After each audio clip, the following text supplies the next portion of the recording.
Now for the Editor's Choice segment, this is where we look at the stories making headlines on some of your favorite newspapers. We're joined by Eyewitness News senior political reporter Theto Mahlakoana, and we're hoping to be joined by Mondli Makanya a little later. Theto, good afternoon to you. Thank you for making the time. Let me not poison your mind. Let me ask you first what you thought of the president's speech, anything that stood out for you. Good afternoon, Xoli. Look, I mean, the first thing is the portion of the closing address where the president talks about, defending the gains of democracy. I found that to be pretty much the only renewed mantra, because there's very little newness in everything he has said. It's a regurgitation of what was expressed at the ANC January 8 and in meetings that, of course, preceded even that particular event. But there's a line, really, that I want to draw our viewers and yourself to.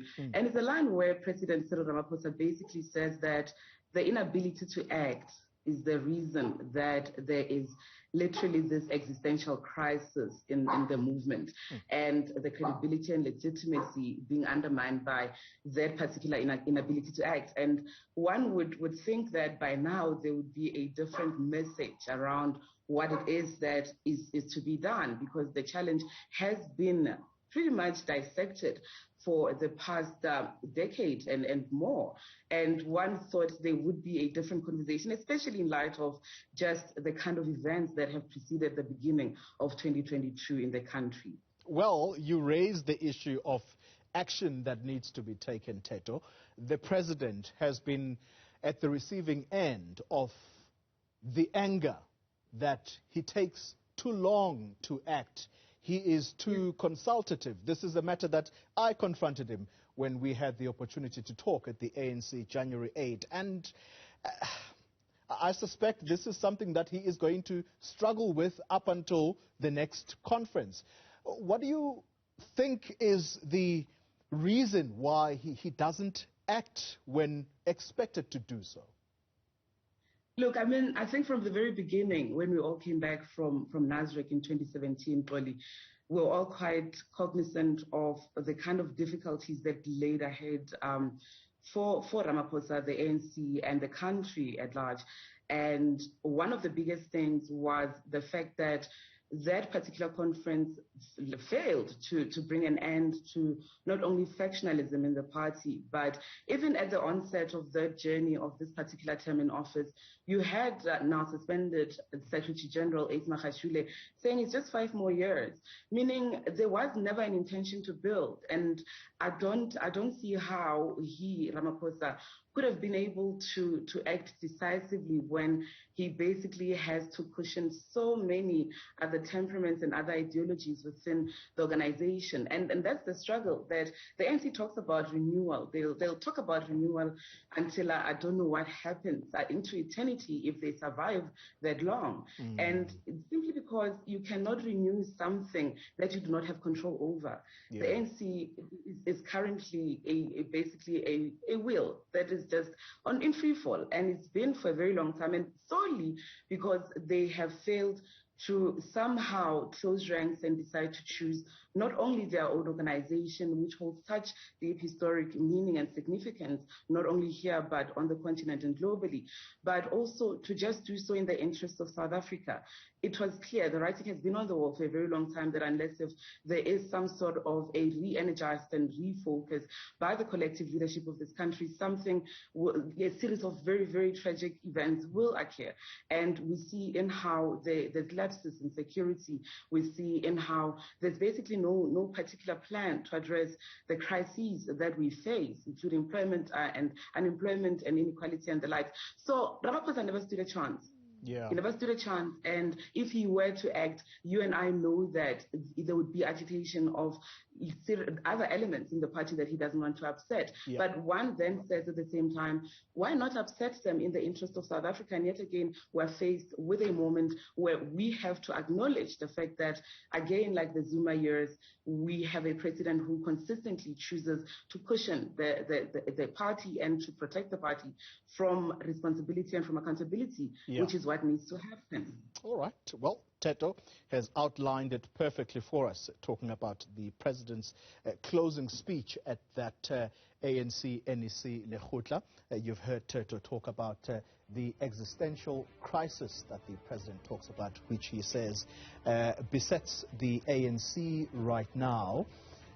So that's at party level. At state level, people have said, Mr. President, you have authority, and we have seen that authority being challenged in an unprecedented level or fashion this past Thursday. We're going to continue the discussion. Theto Mahlakoana will remain, while Mondli Makhanya is hopefully going to join us any moment now. We continue shortly after this. You're watching Politics Unscripted, the segment of the show, the editor's choice. This is where we discuss the stories making headlines on some of your favorite newspapers. Theto Mahlakoana, Eyewitness News senior political reporter, is with us, and we're hoping to be joined by Mondli Makhanya. Theto, while we wait for Mondli to join, the discussion around the president's closing speech, some people may take different headlines out of that, because I noted with interest, for example, a line that I thought, geez, this could make a screaming headline in the morning. He says, counter-revolution is wearing a different face in South Africa, and he goes on to talk about ethics, and then shortly after that he talks about how the party reaffirms its support not just for the constitution but the judiciary as well. Any doubt as to who he might have been referring to there? Look, I mean, at this stage, one would have expected him to just be honest. I mean, if you have the tourism minister, Lindiwe Sisulu, of course, who is the reason that we all have to now affirm the support for the constitution, which of course was founded by the very party, or in consultation with them anyway, that it's quite sad that there still cannot be the kind of honesty that one would expect within an organization that, again, is hell-bent on getting itself a new identity and removing itself from being in its own way. But there's of course then that expression that he has to put across to say, you know, the ANC distances itself from all these expressions by the minister or others who may even follow, because clearly, as you know, during ANC elective conference years, there's always a trend in a subject that will ultimately open the candidacy, the debate, and the race. And this kind of conversation, of course, in putting her thoughts across in that opinion piece, Lindiwe Sisulu has simply just rooted this subject as the go-to, you know, discussion in preparing for this particular long route until the end of the year, when we will see all of these again affirmed in the policy conference mid-year coming up. But, you know, there's also the need for the president to say, but if you know, what we understand from the NEC discussions is that even his own allies put pressure on him to act. And there's then the dishonesty from the very NEC members on not only the fact that he has not acted against any intransigent minister, but, you know, the charge then that would be leveled against Sisulu would be the same as any of the ministers who basically, you know, contravened public policy, which is what she did. Yeah. And there's absolutely no reason for you to keep reiterating this message that the party, you know, is in support of the constitution or believes in the democracy of this country, when you have not acted in protection of the very democracy. Because the moment you turn a blind eye, or you discipline, or you admonish, as you know, that now contested statement said over the end of the week, that at some point, we expect you to say, but the Constitution says you are a minister, and yours is to uphold the Constitution, and yours is to honor the public policy that, sets out your functions and your mandates. And if you don't do that, goodbye. So even the NEC's own rebuke of the lack of action is disingenuous, because they have the platform to say to him, but this is a deployee of the ANC. This person is deployed from this very NEC. Why can they not take action? Why can they not move a motion that says, can we please discuss the recalling of this particular comrade, because they've simply failed the ethos that we stand by as a party. And until that happens, we are still going to see this back and forth and this zigzag. And he will need to come across and come out and keep affirming the support of key institutions of our country and our democracy, because his own comrades will keep attacking them, because there's absolutely no consequence. And he says as much, but he still doesn't say how they will get to the point where there is consequence management, not only in the party, but in the government as well. Yeah, Theto, of course, what's going on in the ANC right now cannot be divorced against the background that the party is going to an elective conference at the end of the year.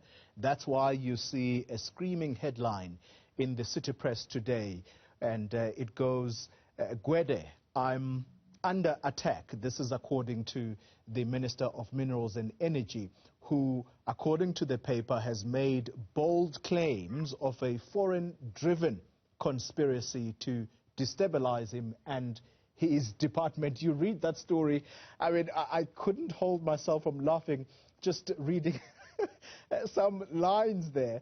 Look, the succession debate has been basically, I guess, broken wide open in the ANC, even before it starts. And so it's important for South Africans, I guess, to familiarize and remind themselves about just how messy a period we might get into.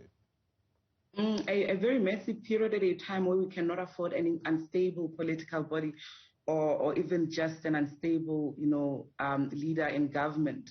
And unfortunately, a lot weighs on not just the internal dynamics in the ANC, but even, credit rating agencies are looking at all of this, because political stability and maturity is one of the indicators that they look at in weighing where we are.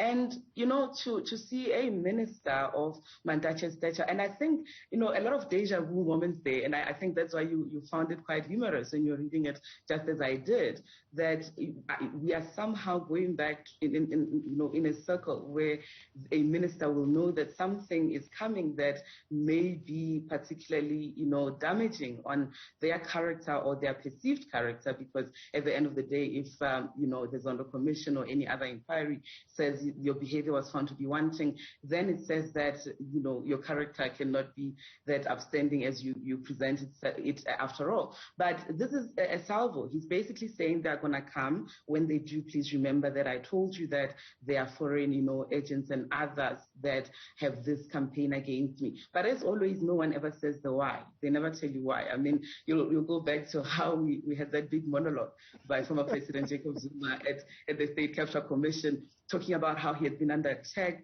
since, they were fighting apartheid back in the struggle. He's been under attack by all these agencies and machinations. Yet there's absolutely never the answer, why you? Yep. And it's very interesting for me that a minerals and energy minister would say that I'm under attack, but they don't say that, it's because I do such great work in protecting, South Africa's wealth. I do such great work in ensuring that communities which have disputes with large mining companies or oil, companies that want to go and invade our marine life, I've been, you're not saying that I'm being attacked because I'm doing something good for this country. And I think as we go into June and July, for the policy conference, and as we go into what will probably be a conference in December as per norm, South Africans will need to just be on guard for listening for the why. Everyone will be a victim. Yeah. And, in a conversation with a couple of academics last week, in just unpacking, Minister Lindiwe Sisulu's behavior, they raised a very important thing, that she is pushing the hand of the president,